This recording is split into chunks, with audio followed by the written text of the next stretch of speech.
So today we're going to be doing FEB March 2023, paper 22. Question number 1 says, the Pauling electronegativity values of elements can be used to predict the chemical properties of compounds. Use the information in table 1.1 to answer the following questions. So here they've given the table with the electronegativity values and data on the ionization energy for these elements. A part 1 says, define electronegativity. So electronegativity refers to the ability or the tendency or the power of an atom to attract electrons towards itself. Okay, it is the ability or the power or the tendency of an atom to attract electrons towards itself. Oxygen and sulfur are in group 16. Explain the difference in the Pauling electronegativity values of oxygen and sulfur. So oxygen is more electronegative than sulfur, right? These values are given to us. Now we know that sulfur is below oxygen in group 16, right? Sulfur is below oxygen in group 16. So what happens here is that down the group, right? Down the group, what happens is that the number of shells increases. The number of shells increases, right? Therefore, the shielding and atomic radius increases, right? Atomic radius increases. So what that means is that the attraction that electrons experience from the nucleus becomes weaker, right? Again, as we go down the group, because the number of shells increases and shielding and atomic radius increase down the group, right?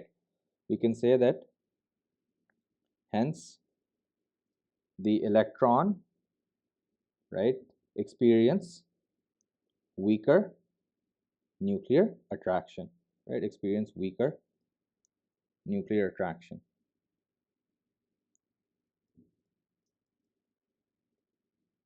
Right? Hence, we can say that oxygen is more electronegative, right? Or we can say that sulfur is less electronegative. Okay, so hence oxygen is more electronegative, okay, than sulfur. So down the group, the electronegativity decreases, okay? Electronegativity decreases down the group. Lithium hydride is an ionic compound. Draw a dot and cross diagram of lithium hydride. Include all electrons. Now in lithium hydride, right, we know that lithium is a group 1 element, right? So this is an ionic compound, right, where lithium has a 1 plus charge. And since we have a hydride, right, we have hydrogen bonded to a metal, right, the hydride ion is H minus. Now lithium has atomic number 3 and hydrogen has atomic number 1, right? So lithium has 3 protons and therefore 3 electrons in an atom, but lithium plus will have 2 electrons, okay? Lithium plus will have 2 electrons. So here we have lithium with its 2 electrons shown. Okay. We have lithium with its 2 electrons shown. Okay, this has a 1 plus charge, and then hydrogen had 1 electron, but it gains an additional electron from the lithium, so it has a 1 minus charge. So now hydrogen also has 2 electrons. Okay, hydrogen also has 2 electrons. So here I'm going to use cross for the electron from hydrogen, and since it's gaining an additional electron from lithium, okay, I'm going to use the dot for that additional electron from lithium. Okay, and this hydrogen has a 1 minus charge. Okay, so this is lithium hydride. Part 2 says suggest the shape of a molecule of H2S, that's hydrogen sulfide. So sulfur is in group 16, right, just like oxygen. So it has 6 valence electrons, right? In hydrogen sulfide, it's making 2 bonds, right? And because 2 of the valence electrons of the sulfur, the original sulfur atom, are bonded, whereas the remaining 4 are unbonded. So you have 2 lone pairs, right? Similar to H2O, right? So this shape is a non-linear or a bent shape. Okay, so you can say bent, you can say angular or non-linear, you can also say V-shaped. Okay, any of these are acceptable. So bent, non-linear, or angular. Write an equation that represents the first ionization energy of hydrogen. The first ionization energy is the energy needed to remove 1 mole of electrons from 1 mole of gaseous atoms to form 1 mole of gaseous 1 plus ions, right? So we're going to show 1 mole of gaseous electrons, right? And we have 1 mole of electrons being removed to form 1 mole of gaseous 1 plus ions. For ionization energies, you should always show the state symbols. Explain why there is no information given in table 1.1 for the second ionization energy of hydrogen. When we talk about the second ionization energy, right, it's the energy needed to make 1 mole of 2 plus ions from 1 plus ions, right? Now, hydrogen only has 1 electron, so it can only make 1 plus ions. There's no second electron to remove, okay? So you can't really make 2 plus ions here. So we can say that a hydrogen atom, right, a hydrogen atom has only 1 electron. Okay, so it only has a first ionization energy. Give the full electronic configuration of S2 plus. Now, if you look at sulfur, right, if you look at sulfur, the electronic configuration of sulfur is 1s2, 2s2, then 2p6, 3s2, 3p4, right? That's a sulfur atom. A sulfur atom ends with 3p4, right? It's in the fourth column of the p block, right? This is the p block of the periodic table, and with 3p4. So s2 plus would be when we remove 2 electrons, so it would be 3p2. Okay, again, a sulfur atom is 3p4, right? It has 16 electrons, it ends with 3p4. A sulfur 2 plus ion would be 3p2. So a sulfur atom, right, has the configuration neon and then 3s2, 3p4. So that means that the s2 plus ion will have the configuration 1s2, 2s2, 2p6, right? That's neon. Then 3s2, and then 2 electrons are lost from the 3p subshell, so it will be 3p2. Part D says carbon dioxide and sulfur dioxide are acidic gases. Write an equation for the reaction of sulfur dioxide with water. When sulfur dioxide reacts with water, okay, we get an acidic solution of sulfurous acid, also known as sulfuric 4 acid, okay, H2SO3. This sulfurous acid, that's the common name. The proper name for this is sulfuric 4 acid, okay. Sulfur has an oxidation number of +4. Write an equation for the reaction of sulfur dioxide with sodium hydroxide. When sulfur dioxide reacts with sodium hydroxide, again remember sulfur dioxide is an acidic gas, right? It's an acidic gas. So when it reacts with alkali, right, we end up getting a salt and water, right? We have an acid-base reaction here. So we get sodium sulfite, Na2SO3 and H2O. Again, the SO3 2 minus ion is the sulfite ion, okay, also known as the sulfate 4 ion. Construct an equation for the reaction of carbon dioxide with magnesium hydroxide. Carbon dioxide is also an acidic gas, so when it reacts with alkali, that's magnesium hydroxide, okay, magnesium hydroxide, we get magnesium carbonate, okay, and H2O. Okay, this is also an acid-base reaction. Complete table 1.2 by placing a tick to show which of these compounds have molecules with an overall dipole moment. So when we say which of these molecules have an overall dipole moment, we're saying which of these molecules are polar, okay? So which of these molecules are polar molecules. Now, if you guys remember carbon dioxide, right? Carbon has 4 valence electrons. All 4 of those electrons are bonded here, right? And these bonds are polar, right? Because oxygen is more electronegative than carbon. However, there's no net dipole. There is no net dipole, or there is no overall dipole, right?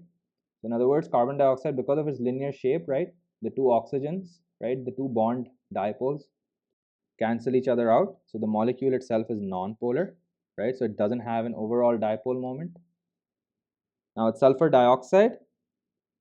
Sulfur has 6 valence electrons. Right? It's making 2 double bonds over here. So 4 of those valence electrons are being shared, whereas 2 of them are unpaired, right? So you also have a lone pair. Here, right? And we know that oxygen is more electronegative than sulfur, right? So because because it has this angular shape, right, or this bent shape, there is a net dipole towards the oxygen atoms, which means that sulfur dioxide is a polar molecule. Okay, it does have an overall dipole moment. Carbon disulfide, similar to carbon dioxide, right? You have a carbon bonded to two sulfurs, right? It has a linear shape. So again, there is no overall dipole. So this is not a polar molecule. And then we look at SCO. This again is a linear molecule. Because carbon doesn't have any unbonded electrons here, right? Doesn't have any unbonded electrons. However, because oxygen is more electronegative, than sulfur, right? There is a net dipole towards the oxygen. Okay, so this is a polar molecule. It does have an overall dipole moment. At 150 degrees Celsius and 103 kilopascals, all of the compounds listed in table 1.2 are gases. Okay, so they're talking about these four compounds. Under these conditions, 0.284 grams of one of the compounds occupies a volume of 127 centimeter cube. Okay, so at this temperature of 150 degrees Celsius and a pressure of 103 kilopascals, right, these compounds are gases, and we have 0.284 grams of one of these compounds, which occupy the volume of 127 cm cube. Use this information to calculate the MR of the compound, hence identify the compound from those given in table 1.2. Show your working. So in order to find the MR of the compound, we need to first find the number of moles of the compound, right? We know the mass, so we can find the number of moles and therefore the MR. Since we know that it's a gas, we can assume that the compound is behaving as an ideal gas. Okay, so we can use the ideal gas equation. Which is PV is equal to nRT. So in this equation, we have to use SI units. Okay, so the pressure will be in pascals. So we have 103 kilopascals, so that's 103 times 10 to the power of 3 pascals. The volume has to be in meter cube. Okay, it's given to us in centimeter cube. So to convert from centimeter cube to meter cube, we have to divide by 10 to the power of 6. Okay, and this is equal to the number of moles that we have to find, the ideal gas constant, which is 8.31 joules per mole per Kelvin, and the temperature in Kelvin, right? The temperature in Kelvin is the temperature in degrees Celsius plus 273. So that would be 150 plus 273, which is 423 Kelvin.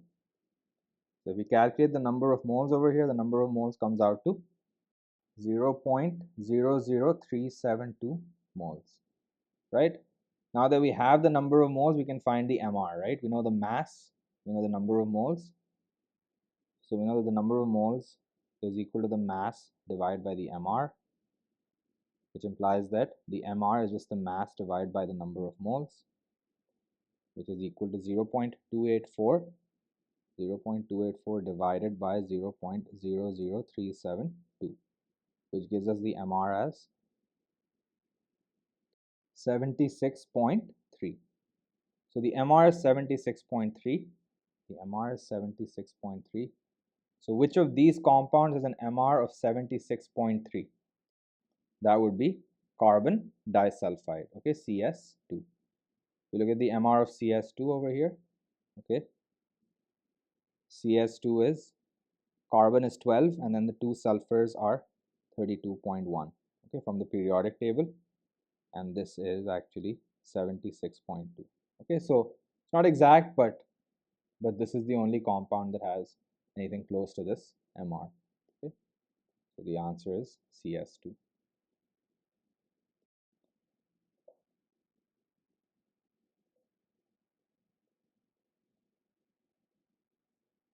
So here we have question number 2, which says the group 2 elements magnesium to barium are all silvery white reactive metals.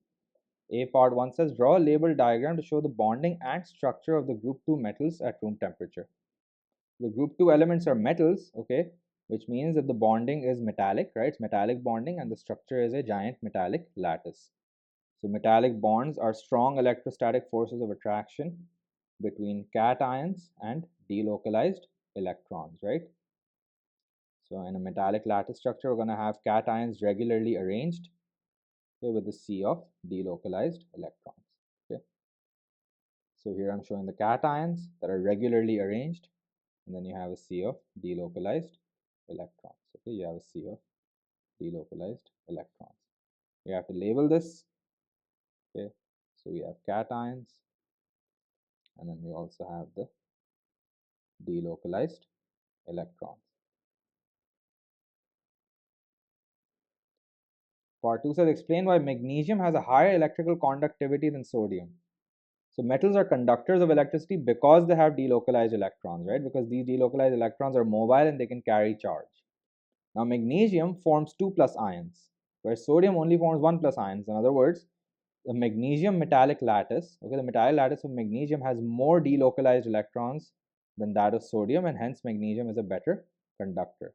So the reason why it's a better conductor is because magnesium has more delocalized electrons in the metallic lattice, right? These delocalized electrons are mobile and they can carry charge. So we can say it's a better conductor because magnesium has more delocalized electrons which can carry charge. Write an equation for the reaction of magnesium with cold water. Write an equation for the reaction of magnesium with cold water. Magnesium reacts with water to form magnesium hydroxide and hydrogen gas.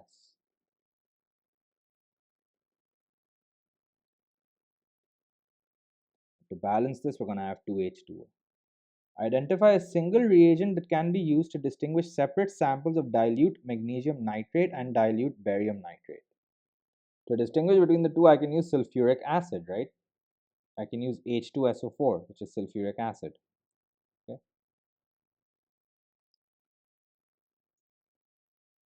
With sulfuric acid, right, magnesium will make magnesium sulfate, which is soluble, whereas barium sulfate is insoluble. So we're going to see a precipitate. We're going to see a precipitate of barium sulfate. We're going to see a precipitate of barium sulfate, right? The solubility of the sulfates decreases down the group.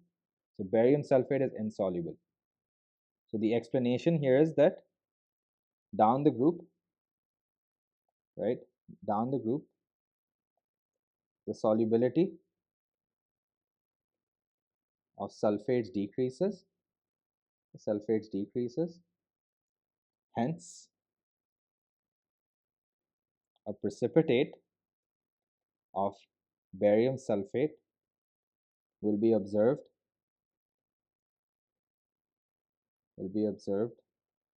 with barium nitrate, right? Whereas no precipitate will be observed with magnesium nitrate. Okay, so no precipitate will be seen with magnesium nitrate. In other words, the solution will remain colorless. Okay, there will be no observable change with magnesium nitrate. Alternatively, over here, you could use something like potassium hydroxide. If you use something like potassium hydroxide, right, which is a soluble hydroxide, you would see a precipitate of magnesium hydroxide and no change or no precipitate with barium, right? Because barium hydroxide is soluble, whereas magnesium hydroxide is insoluble.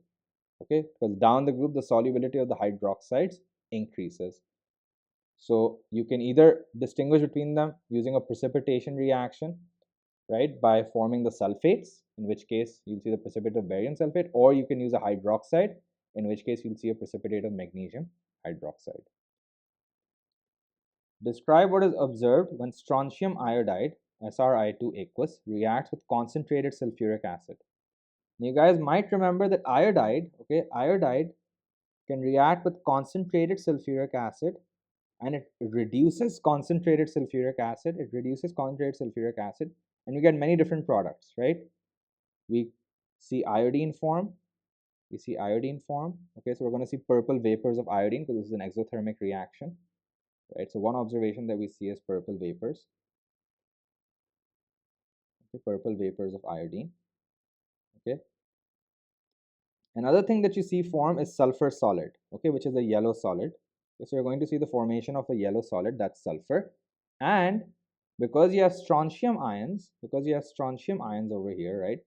Strontium sulfate is also insoluble in water. Okay, so you're also going to see a white precipitate of strontium sulfate. However, the two key observations here will be that you're going to see a purple vapor of iodine, you're going to see a yellow solid of sulfur. Okay, But additionally, you're also going to see a white precipitate of strontium sulfate. So we can also say white precipitate. That would be strontium sulfate, SrSO4. Compound X, an anhydrous group 2 bromide, is dissolved in water and titrated against aqueous silver nitrate. A solution containing 0.250 grams of X requires 33.65 centimeter cube of 0.05 moles per decimeter cube silver nitrate for complete reaction. Identify X. Show your working. So compound X is an anhydrous group 2 bromide. Okay. So let's say it has the formula MbR2, where M is the group 2 metal, right? It has a charge of 2 plus, the ion, and Br is 1 minus. This guy reacts with silver nitrate to form silver bromide and the metal nitrate. Okay, the metal nitrate. Now we've been told that we have 0.25 grams of compound X, so the mass is 0.250 grams. But we don't know the identity of compound X. However, we do know the volume and the concentration of silver nitrate needed for the complete reaction. So we know that the number of moles of silver nitrate is the concentration times the volume. The concentration is 0.05. The volume is 33.65 centimeter cube. So in decimeter cube, that would be 33.65 divided by 1000, which gives us the number of moles as 1.6825 into 10 to the power of negative 3 moles. That's the number of moles of silver nitrate that were required for the complete reaction, which means that the number of moles of X is 1.6825 into 10 to the power of negative 3 divided by 2, right? Because for 1 mole of X, we need 2 moles of silver nitrate, so the 1:2 ratio, which gives us 8.4125 into 10 to the power of negative 4 moles. So now that we have the number of moles of X, we can find the molar mass, right? We know the number of moles is equal to the mass divided by the molar mass, which means that the molar mass is equal to the mass divided by the number of moles. The mass is 0.25 grams of X being used here, divided by 8.4125 into 10 to the power of negative 4, which gives us the MR as 297.2. Okay, 297.2. Now we know that compound X is MbR2. We need to identify metal M, right? So we know that when we talk about the molar mass of MbR2, right, that's the relative atomic mass of metal M plus 2 times the relative atomic mass of bromine, right, from the periodic table. That's 79.9. This is equal to 297.2, which gives us the relative atomic mass of M as 137.4. Okay, 137.4. So we look at the periodic table. Right? Which group 2 metal has a relative atomic mass of 137.4? Well, barium is the closest with a relative atomic mass of 137.3. Okay, so metal M over here is barium. Okay, that means the compound X is barium bromide.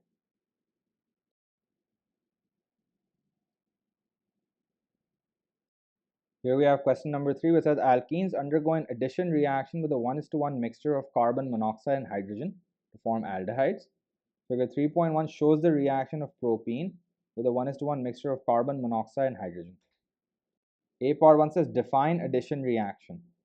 So addition reaction is a reaction in which multiple substances react to form a single product. Okay, to form a single product. So the reactants are essentially adding on to each other. Okay, so it's a reaction in which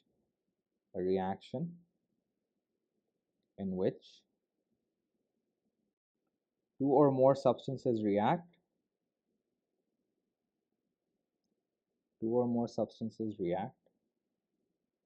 to form a single product.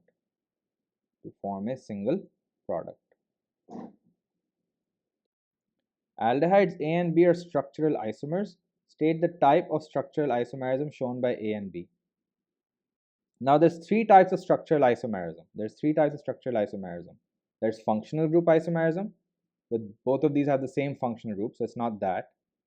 There's positional isomerism. The aldehyde is carbon number 1 in both cases, so the positions are also the same. And then there's chain isomerism. Okay, then there's chain isomerism. So over here we have chain isomerism, right? Here we have a 4-carbon chain, carbon 1, 2, 3, and then 4, right? And then in the second case with compound B, we have a 3-carbon chain, right? With a methyl group on carbon number 2. We have a methyl group on carbon number 2. So these are chain isomers of each other. Okay? The type of isomerism is chain isomerism. Name compound A. Compound A is just a 4-carbon aldehyde. So it's butanal.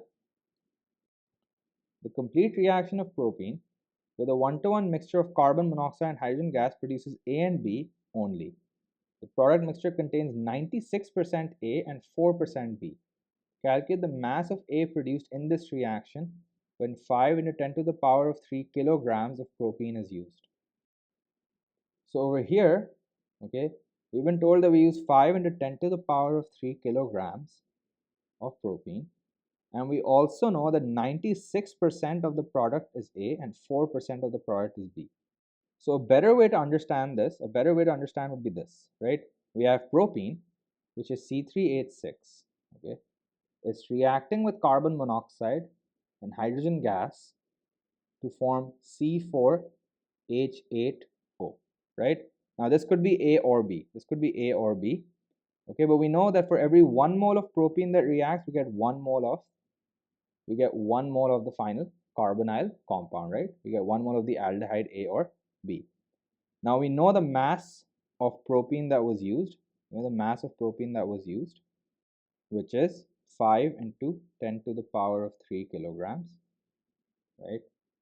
So we can say that the number of moles of propene is the mass divided by the molar mass. The mass is 5 into 10 to the power of 3 kilograms. So that's 5 into 10 to the power of 3 into 10 to the power of 3 grams, right? Divided by the molar mass of propene, which is C3 is 36, 3 times 12 plus 6, that's 42, right? So this is the number of moles of propene. Right? And we know that this is the same as the total number of moles of the final product produced, right? C4H8O. This could be A or B, right? So we know that this is the number of moles of C4H8O, right? So over here we get 119048 moles. Okay, 119048 moles, right? So that's the same as the number of moles of the product, right? That's the same as the number of moles of the product here. So we know that the mass of the product will be the number of moles times the molar mass, right? The number of moles is 119048 times the molar mass, which is 72, right? And we want the mass in kilograms, so we can divide this by 1,000 again. So we get the mass in kilograms as 8,571 kilograms. Now we know that 96% of this product is compound A and only 4% is the isomer B. We want to find the mass of A. So the mass of A will be 96% of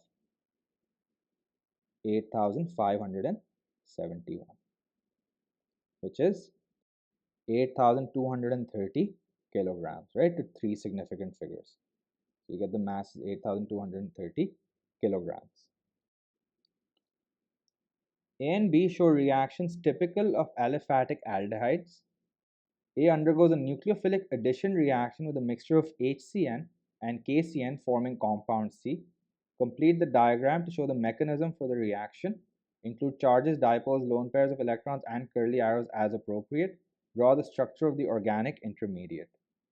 Right, so nucleophilic addition of HCN, we use KCN or NaCN as a catalyst, right, which is the source of the cyanide ion, right? That's our nucleophile.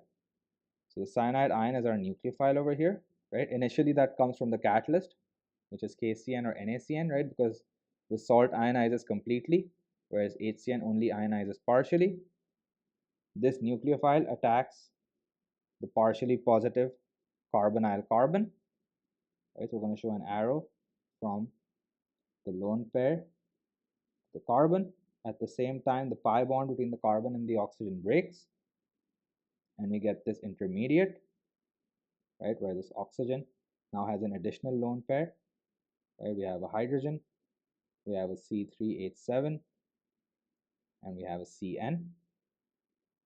This is the organic anionic intermediate, right? This is a carb anion. It's an anion intermediate. And then the second step, this oxygen attacks the delta positive hydrogen from the HCN. So we have an H delta plus here, and then we have a delta minus, right? And this oxygen attacks this hydrogen, and at the same time, the HCN bond breaks, and we end up getting our final product. Okay, and the catalyst is regenerated, right? The cyanide ion is regenerated. Okay, so this is the nucleophilic addition of HCN. Table 3.1 shows information about 3 experiments involving B. Complete table 3.1. So what reagent can we use that turns from orange to green when it's reacted with B? Now we know that acidified dichromate 6 turns from orange to green, right? When it undergoes reduction, because acidified dichromate 6 is an oxidizing agent. So the reagent here is acidified dichromate 6, right? Acidified dichromate 6 is an orange solution that turns green when it undergoes reduction, right? So it's an oxidizing agent that undergoes reduction and turns from orange to green. So again, over here we have compound B as they've shown it, right? And this acidified dichromate 6 oxidizes the aldehyde to a carboxylic acid. It oxidizes the aldehyde to a carboxylic acid, right? And it turns from orange to green. Now for reagent 2, we see a silver mirror form right on the side of the reaction vessel. This is the silver mirror test. The reagent is Tollens reagent. The reagent is Tollens reagent. And Tollens reagent is a test for the CHO group. It's a test for the CHO group. So again, it will be the aldehyde that undergoes oxidation to form a salt of the carboxylic acid because it's an alkaline solution. And since Tollens reagent is an oxidizing agent that contains silver with an oxidation number of +1, silver 1 plus ions, right? It's an oxidizing agent, so the silver ions undergo reduction to form silver metal. And that's why we see the silver mirror form. Now, when compound B reacts with bromine aqueous, there's no reaction. And the reason why there's no reaction is because aqueous bromine is a test for the carbon-carbon double bond, right? And compound B doesn't have a carbon-carbon double bond. So therefore, the observation here is that there's no reaction or no change. The solution remains brown or orange, okay? Remains brown or orange. Aqueous bromine may appear as a brown solution or an orange solution depending on the concentration of bromine in the water. Compound B, C4H8O, is oxidized by acidified potassium manganate 7. Complete the equation for this reaction. Use O to represent one atom of oxygen from the oxidizing agent. So again, this is compound B, right? This is compound B. And this guy is oxidized to form a carboxylic acid, right? The aldehyde is oxidized to a carboxyl group. So as far as the equation is concerned, right, C4H8O is gaining one oxygen to form C4H8O2. C is a chiral molecule. Circle any chiral center in the structure of C shown in figure 3.2. So a chiral center is a carbon atom that is bonded to 4 different atoms or groups of atoms, right? So we have a chiral center right here. This carbon is bonded to an OH, a CN, an H, and a propyl group, right? CH2, CH2, CH3. We have no other chiral centers, okay? No other carbon atoms are bonded to 4 different atoms or groups. When propene reacts with carbon monoxide and excess of hydrogen gas, an alkane and a mixture of alcohols are formed instead. The alcohols are isomers of each other. Suggest the molecular formula of the alkane and the alcohols that are formed under these conditions. So over here they're saying that if we react propene with carbon monoxide and hydrogen gas, okay, but instead of using carbon monoxide and hydrogen gas in a 1-to-1 ratio, we're using an excess of hydrogen gas, okay, we can produce an alkane or we can produce a mixture of alcohols. So what would be the molecular formula of the alkane that we would produce when propene would react with hydrogen gas. We would produce propane, right? We would produce propane. When C3H6, propene reacts with H2 gas, we get propane. That is C3H8, right? C3H8. Now, if propene was to react with carbon monoxide and an excess of hydrogen gas, instead of getting a mixture of aldehydes, we get a mixture of alcohols. So what could the molecular formula of those alcohols be? Again, when C3H6 was reacting with carbon monoxide and hydrogen gas in a 1-to-1 ratio, right, we were getting C4H8O. Right? Now we're still going to add carbon monoxide. So our final product will still be C4, right? But now we're not getting a mixture of aldehydes. So we're not getting H8 because we have an excess of hydrogen. Instead of H8, right, we're getting H10. We're getting a mixture of alcohols, right? We have an excess of hydrogen gas. We have more hydrogen gas available, right? So we have C4H10O. Okay, so that would be the molecular formula of the alcohols. Essentially, what we're saying here is that instead of getting a mixture of aldehydes, those aldehydes are being reduced to form alcohols, right? So we're getting a more reduced form in the product. So instead of getting aldehydes, we're getting 2 additional hydrogen atoms being added, and that gives us a mixture of alcohols. So I'll repeat. Initially, when we were using carbon monoxide and hydrogen in a 1-to-1 ratio, we were using them in a 1-to-1 ratio, the reaction we had was C3H6 plus CO plus H2 gives us C4H8O, right? That was a mixture of aldehydes that we got. We got 2 structural isomers A and B, right? Now we're using an excess of hydrogen. So we have more hydrogen available. So we're getting a mixture of alcohols instead of a mixture of aldehydes. Now, a mixture of alcohols means that we have more hydrogen atoms in the product, right? So we have C3H6 is still reacting with carbon monoxide, but because we have an excess of hydrogen gas, that means there's more hydrogen gas available, right? And if we have more hydrogen gas available, right, the most number of hydrogens we can have is 10, right, with 4 carbon atoms. So that would be C4H10O. So in this case, instead of 1 mole of hydrogen reacting with 1 mole of CO and 1 mole of propene, we have 2 moles of hydrogen reacting. So what we're saying here is that when propene reacts with this mixture now, right, some of the propene molecules react with the hydrogen, undergo reduction, hydrogenation to form propane, right? Some of the propene molecules react with carbon monoxide and excess of hydrogen, and instead of forming a mixture of aldehydes, they form a mixture of alcohol. So essentially, we can think of the aldehyde being reduced further to form alcohols. The reaction of ethene C2H4 with a 1-to-1 mixture of carbon monoxide and hydrogen is shown in equation 1. At atmospheric pressure, a cobalt-based catalyst is used in this reaction. State and explain the effect of using a catalyst on this reaction. So a catalyst would increase the rate of the reaction. Okay? A catalyst would increase the rate of the reaction, both the forward and the backward reaction. Okay, both the forward and the backward reaction. Write that in parentheses, right? Because we have an equilibrium here, or we have a reversible reaction, right? And it increases the rate of the reaction by providing an alternative pathway or mechanism, with lower activation energy. Okay. Explain why the yield of CH3, CH2, CHO increases when the overall pressure of the reaction mixture is increased. So if we increase the pressure,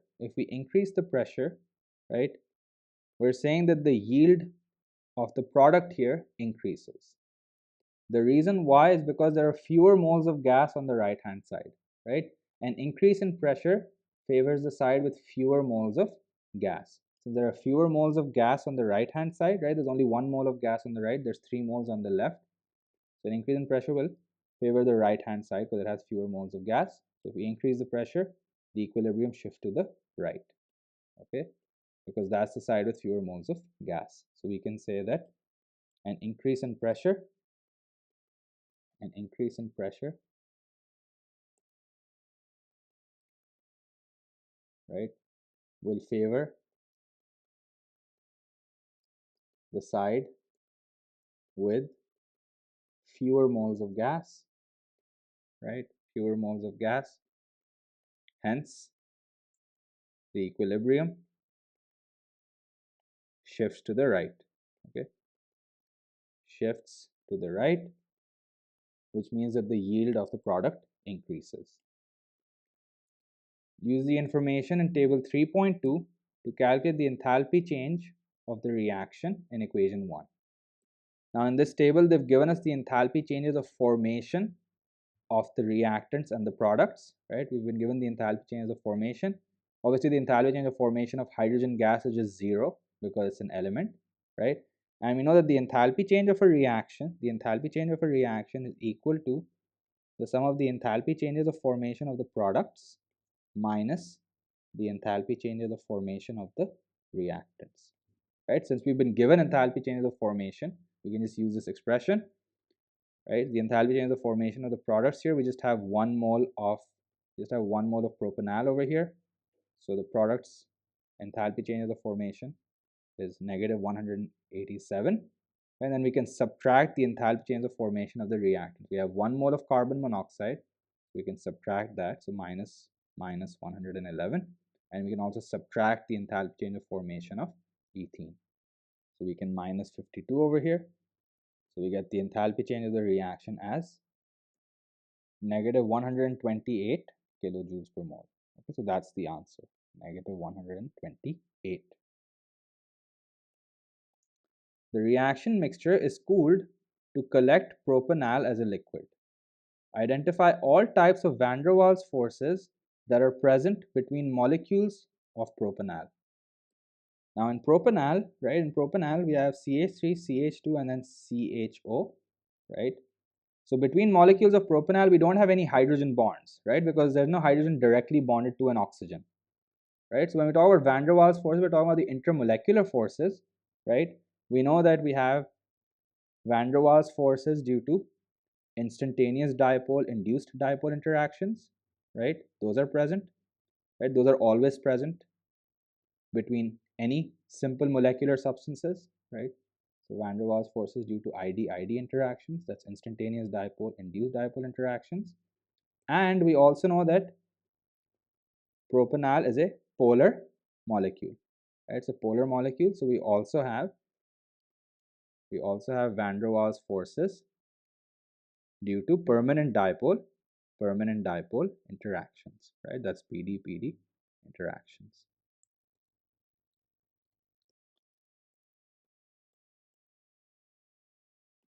Here we have question number 4, which says figure 4.1 shows some reactions of compound D, which is 2-bromobutane.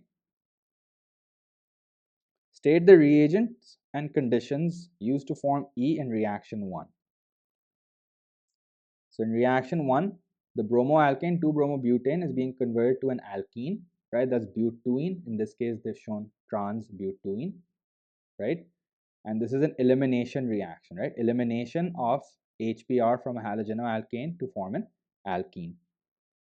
So for elimination of halogenoalkanes, we use sodium hydroxide and ethanol. Okay, we have to specify the solvent. We use sodium hydroxide and ethanol and we heat. Draw the structure of one repeat unit of the addition polymer that forms from E. So you said E is butene. In this case, that's trans-butene, right? So let's draw the structure of E over here. Right, this is E, which is butene. And we have a CH3, a CH3, and then an H and an H, right? And when this guy polymerizes, right, it's going to be these two carbon atoms that are polymerizing, right? These two carbon atoms that are polymerizing. So what happens here is that the pi bond between the two carbon atoms breaks, right? The pi bond between the two carbon atoms breaks, and this guy can then bond to the next alkene molecule. Okay, so this is the structure of one repeat unit of the polymer. It doesn't matter if you show the CH3 on top or bottom, right? Even though they've shown the transform, right? Doesn't matter where you show it, because now once you have a polymer, this bond can be rotated. Okay, So you can show the two CH3s on the same side of the carbons in the main chain or on different sides. E also forms when F is heated strongly in the presence of Al2O3 catalyst.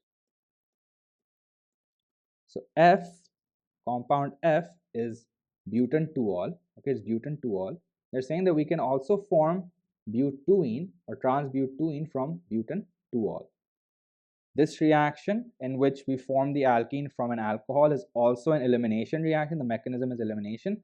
Specifically, it's elimination of H2O from an alcohol to form an alkene, which is also referred to as dehydration. Okay, and for that, we're going to use Al2O3 as a catalyst. Okay, we can also use concentrated sulfuric acid as a catalyst here.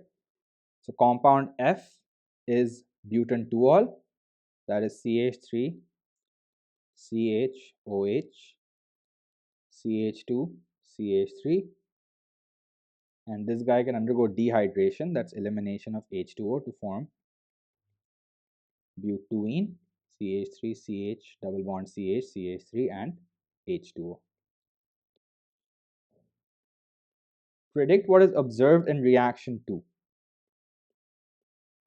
So in reaction 2, 2-bromobutane reacts with aqueous silver nitrate and ethanol to form butan-2-ol.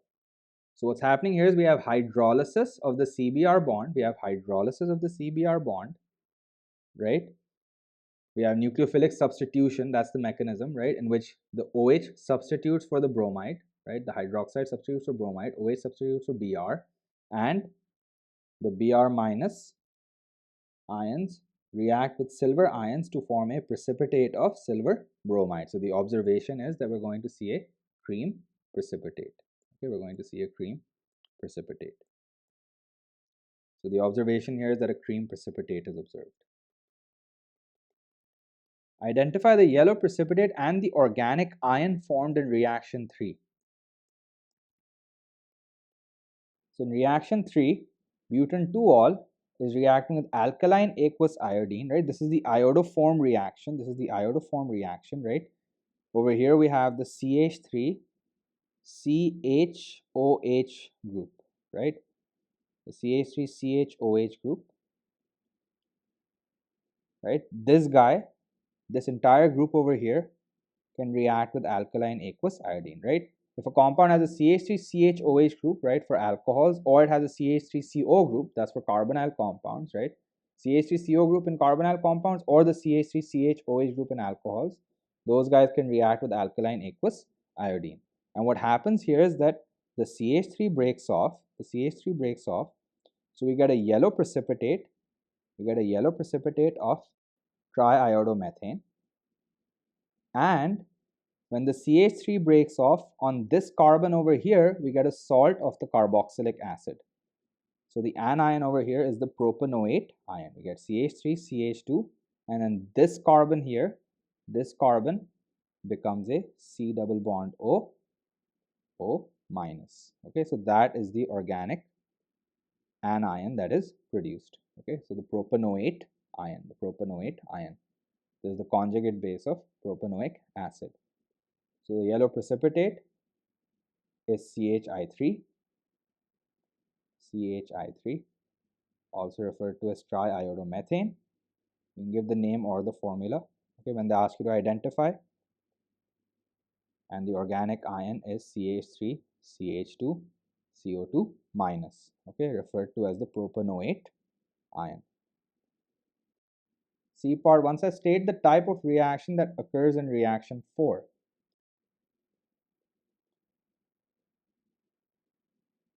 So in reaction 4, 2-bromobutane is reacting with KCN and ethanol, right, to form this nitrile, right? This is 2-methylbutane nitrile. So this is a nucleophilic substitution reaction, right? The bromine is substituted for by a CN. The cyanide ion over here is the nucleophile, okay? So this is a substitution reaction. You can say substitution or you can say nucleophilic substitution, okay? The type of reaction is nucleophilic substitution. So you can just say substitution, Again, this is substitution. That's the type of reaction. The full name is nucleophilic substitution, right? That's also the name of the mechanism. Reaction 5 is similar to the reaction of lithium aluminum hydride with carboxylic acids to form alcohols. Suggest the role of lithium aluminum hydride in reaction 4.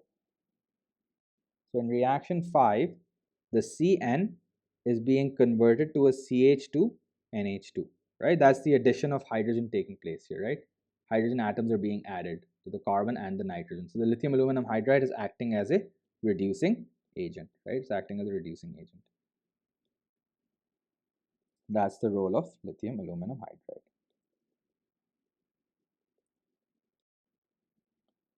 Figure 4.2 shows the infrared spectrum of one of the compounds D, E, F, G, or H. Use information from table 4.1 on page 14 to identify which of the compounds produces the infrared spectrum in figure 4.2. So now if we look at this infrared spectrum, right, we're going to look at peaks that are beyond the fingerprint region. Okay, we're going to look at peaks that are beyond the fingerprint region. So to begin with, we're going to ignore the peaks in the fingerprint region. Those are the peaks from 0 to 1500 wave numbers. Okay, we're not going to look at those for now, right? If we look past that fingerprint region, the first peak that we see is around 2250. Okay, it's roughly around 2250. So let's go to the table given to us, right? Table 4.1, right? Which bond would produce the peak around 2250 wave numbers?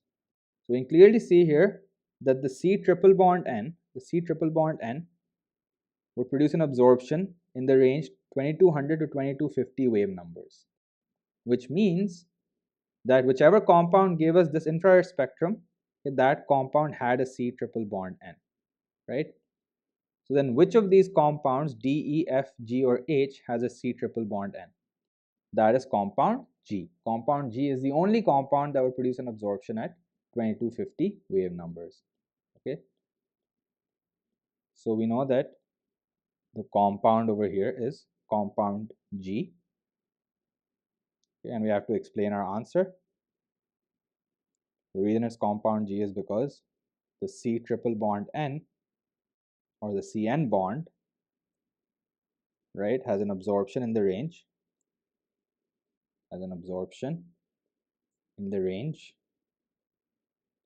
2200 to 2250 wave numbers, right?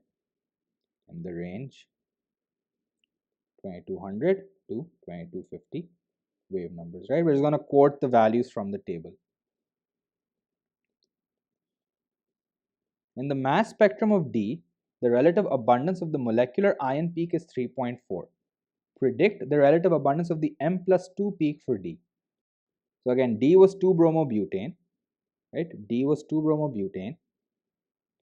Now the molecular ion peak is called the M peak or the M plus peak, right? When we talk about the M peak and the M plus 2 peak, okay, we're talking about a halogen. So it's either bromine or chlorine. Now in this case, we have a bromine, and we know that bromine 79 and bromine 81, right, both have a relative abundance of roughly 50%, okay, roughly 50%, right? So the ratios of abundances is 1:1, okay? Now the molecular ion peak is produced by this ion, which is C4H9Br79 plus, right? This is the M plus ion, the molecular ion. And then the M plus 2 peak is because of C4H9Br81 plus, right? And because bromine 79 and bromine 81 have roughly equal abundances, the heights of the M peak and the M plus 2 peak will be equal.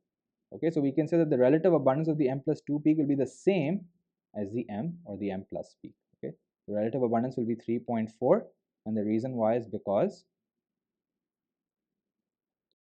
bromine 79 and bromine 81